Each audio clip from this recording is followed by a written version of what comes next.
to another episode of Legacy Speaks. My name is Sierra Hillsman, and I'm a licensed professional counselor.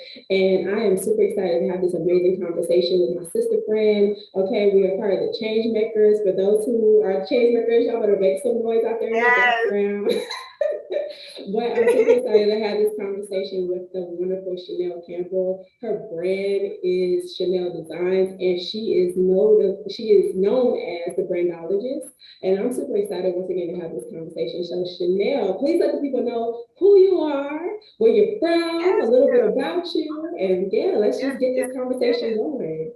Of course. Well, thank you first and foremost for even having me. I mean, I think you're doing a great job. And to everyone out there, hello, my name is Chanel. I am a brand and web videographer who specializes in brand design. And I also assist business owners and entrepreneurs in just elevating their brand visually. So that way they can stand out in their market and just show up authentically themselves and just really have that bold brand and make a bold statement. Ooh, bold brand, bold statement. Yes. So I'm originally, I'm from South Florida. My parents are from Jamaica, and so this is where I was born and raised. And yeah, this is where I currently reside, and this is where I'm hoping to take a lot of these brands. There's a lot of brand stories out there that I feel like haven't been told, just visually. So I'm just ready. I'm ready to make a statement out here in this community, and let's do this. Let's have this conversation. I'm excited. I love it. And even with that sentence, there are a lot of stories out there that haven't been told. And I know for each and every one of us, we are a walking book. There are so many things that we haven't shared with the world. And I think that's the cool thing about the therapeutic space. People have the opportunity to enter into these safe spaces and tell their story from their perspective without the judgment, without feeling pressured or restricted in any way, shape, form, or fashion. And I'm pretty sure you create the same safe spaces for your clients. And so can you please walk us through what it looks like for you to be able to take your client's story, whether it's their personal story or even their brand story, and to create something that's just beautiful and magical? Yeah, of course.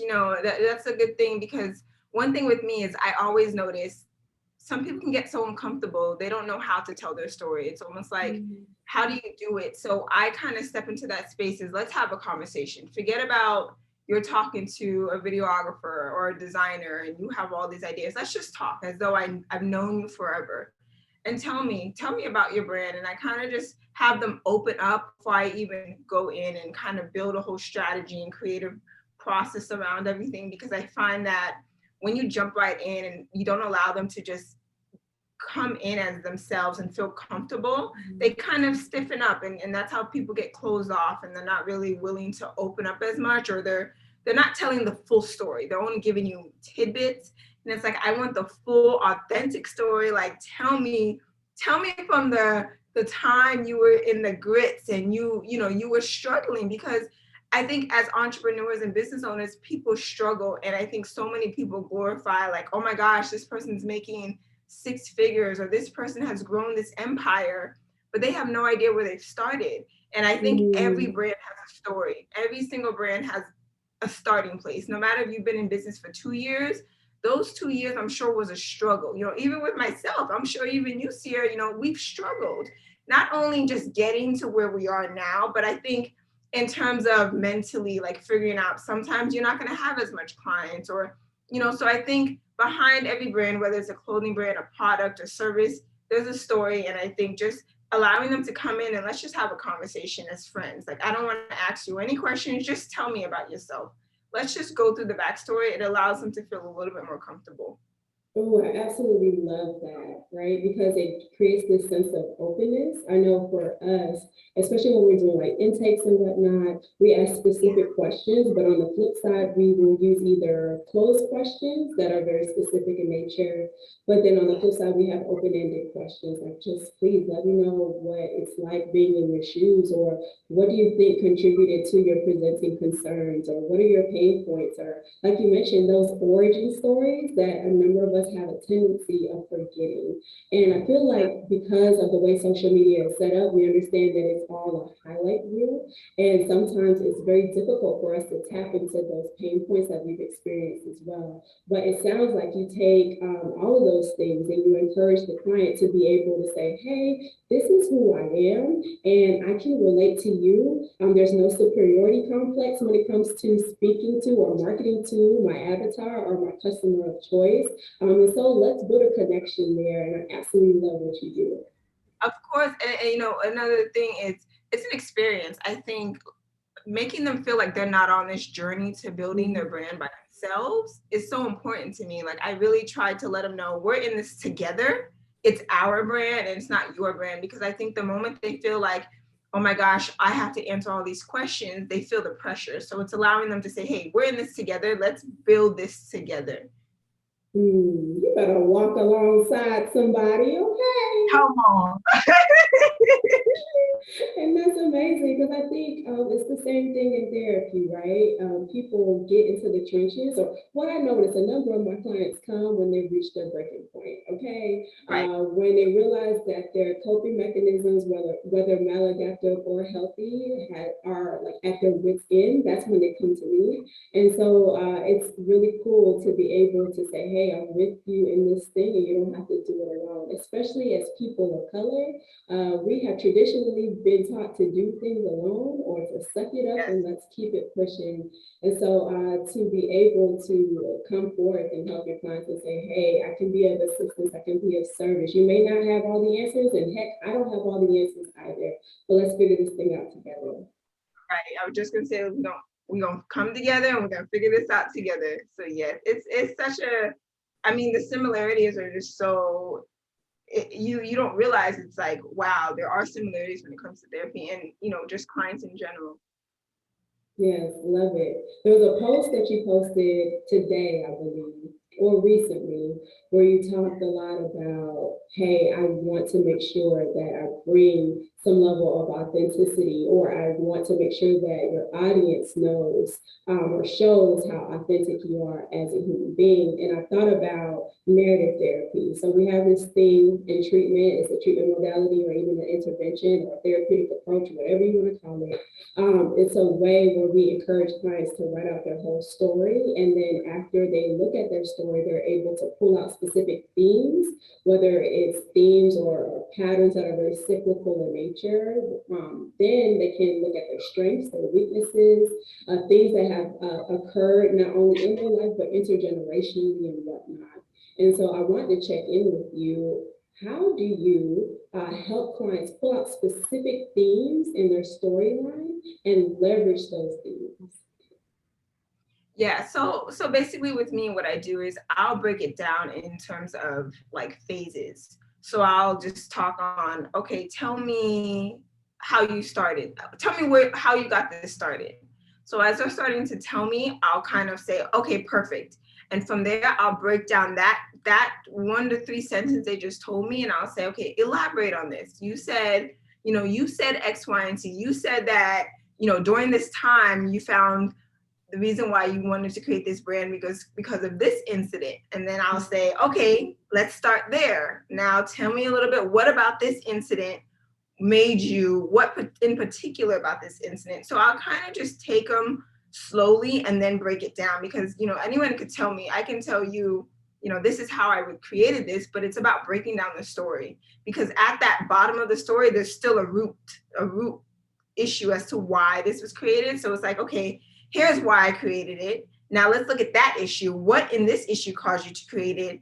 Now let's take a step back and then say, okay, now since this is the issue, so I really try to just literally break it down and just build it back up. It's like you're breaking down an entire foundation. It's like, all right, let's build it up, but let's build it up with a little bit of structure. Definitely. So taking it piece by piece so that it's consumable in nature. Yes, because you know what?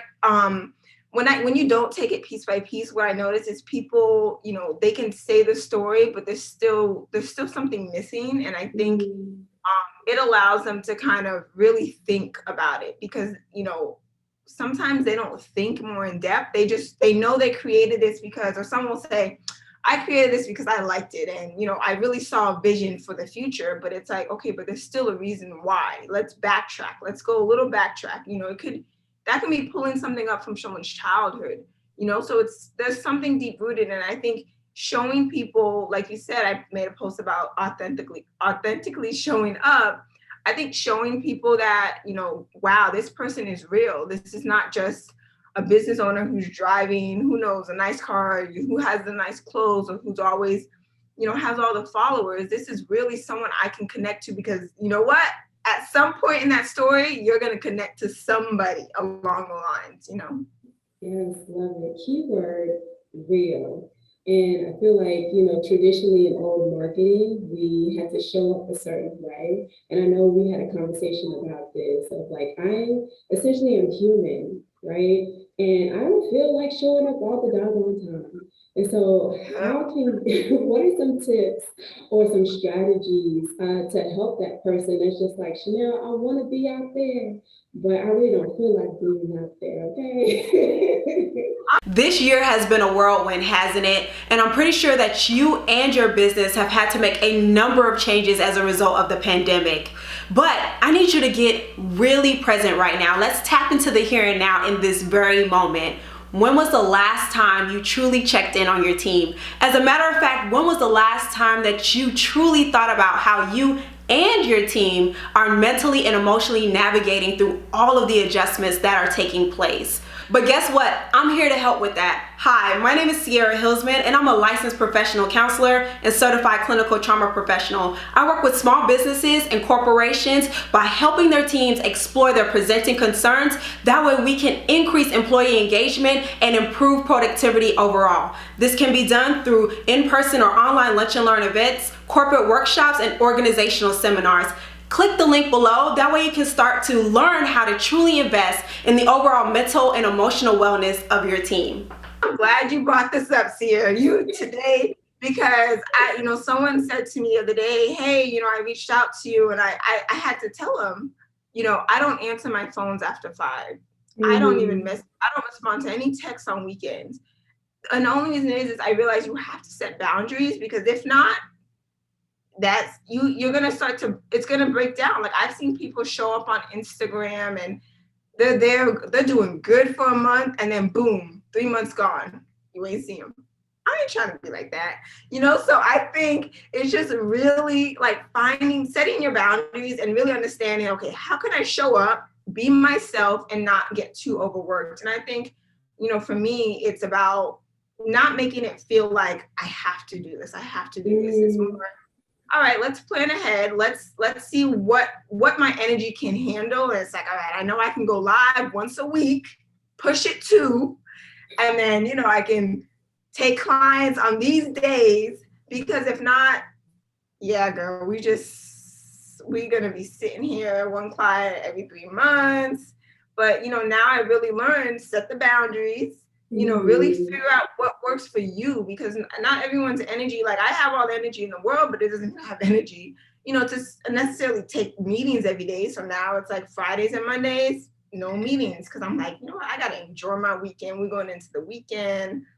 So that's all it is for me. I think it's just setting the boundaries, really figuring out what works for you, and just figuring out, okay, how can I show up as myself and not feel forced? Right. I think even with that, because that was a whole mouthful, listen, because I was that person who would go hard posting 3 times a day, and then I'm like, oh, I'm over this. I'm frustrated, especially when you are the entrepreneur who's doing everything in their business, creating the content, scheduling, creating the captions. Oh, I'm responding to emails. Oh, I'm the one that's seeking clients. I'm the one that's marketing, blase, blase. And so learning to create a plan that works specifically for you. And then even when you talked about that realness, a huge part of being a real human being is being authentically and realistically honest with yourself. Okay, what is manageable for the schedule that I'm trying to maintain in my day-to-day living? What boundaries or systems do I need to put in place? Do I need to automate? Do I need to delegate? Like, what do I need to do to protect my mental health and sanity? And so thank you so much for touching on that, because I'm pretty sure there are a number of other creators that are out there that are just like, I don't know. You want me to show up for me and my clients? Oh, right. No. Yeah, like you said, it's just creating those, honestly, creating those boundaries. Some people are not going to like it, but at the end of the day, how is your business going to grow if you can't set boundaries and say, I got to show up as myself when I feel like it, when I know my body could do it. And then days you don't, you tired, a little tired, take your time and don't go on live, but you can always make it up some other time in the week. Come on, rest. All right, listen. Love it. Absolutely love it. Chanel, so I do want to dive into some resources because you have provided some amazing tips and it just doesn't stop here. You have a creative vault. Please let the people know a lot more about that. Not a little, let them know a lot more about it, okay? Okay, of course. Yeah, so I recently relaunched a few months ago, and probably 2 months ago, I said a few, and I decided, I sometimes get a lot of startups who come to me, as well as established business owners, but mainly startups. And a lot of them cannot invest in the money right now to work with a brand designer one-on-one. And I want to, how can I help them? Because I too was once in those shoes before I was a designer. It's like, okay, you have this idea, but you may not have the skill set. So I decided I wanted to create a vault. And in that vault, it's going to be full of free templates, free resources, free tips and guides, all of how to build your brand visually the right way. And that will include a free masterclass, things like that will be in the vault. Just for those people, for not only the startup entrepreneur, but also the established entrepreneur, because I think for the established entrepreneur, that's going to be for somebody who has a team and maybe they're like, hey, what are some resources that our team can use to help consistently keep that brand visual identity? So in that vault is basically, that's what it's going to be. It's going to be full of resources. It's an ever growing vault. So, when I first open it, which is going to be in February, it's going to be smaller, but it is planning to grow within a few months because I do have things lined up for it. And yeah, that's what it's going to be. It's going to be website templates. Basically, how do you, let's start with the homepage. That's the most important one. That's the first thing that your audience is going to see. Here's a website layout template. Here is where you can go to if you need to reduce the size of your pictures to go on your website. And it's just going to be, it's going to be a free hub. Let's just say it like that, So I'm excited for it. And, I hope, if people are interested, they just get into my early access because I can't tell you something might be free. So it might be in there. So yeah, definitely, access the vault because it's once you're in, and it's definitely going to grow until, it gets to the point where I might turn it into something else. But for now, I just really want it to be a free hub. I think a lot of people reach out to me, and instead of me having to tell every single person the same thing I told the last person, it's like, hey, go here. The information's yours. Yes, y'all, a huge part of protecting one's mental health is making sure that you are investing in resources. So Chanel has created a vault, a specific hub for creators out there and business owners. So please make sure that you're tapping in and utilizing those resources and sharing and tagging. Okay, that is very important. Speaking of sharing and tagging, Chanel, where can the people find you and stay connected to you? Yes, so you can find me over at Instagram at Chanel Designz. That's design with a Z, not an S. And then I'm also over at my website, www.chaneldesignz.com. Awesome sauce. All right, Chanel. This is a question I ask all of my interviewees. Obviously, the podcast is called Legacy Speaks. And so, what do you want your legacy to say about you? Oh, that's a good one. Woo, Sierra coming today. I really want my legacy to I wanted to leave an impact, I think, in just the branding space for business owners and entrepreneurs. I want to be, someone who was always looked at as, oh, wow, I was able to, really build something when I didn't have anything because I had someone there who was able to help, because not a lot of people are helpful, but that's also very stressful on people, especially someone starting out and, who doesn't necessarily, like I have a friend who's like, oh my God, I don't want to get overwhelmed. And all I kept telling her is do one thing at a time and don't overwhelm yourself, because mentally you will break down. So I really hope to just leave an impact for just business owners and entrepreneurs in terms of, being that guidance for them. Absolutely love it. Y'all, please, once again, please make sure that y'all are tapping into Miss Chanel Campbell at Chanel Designz, okay? And once again, this is Sierra Hillsman, licensed professional counselor with Legacy Speaks. Please make sure that you are subscribing and liking this particular episode. It'll also be featured on our YouTube channel and all social media platforms. Stay connected at Legacy SPKS on everything. Until next time.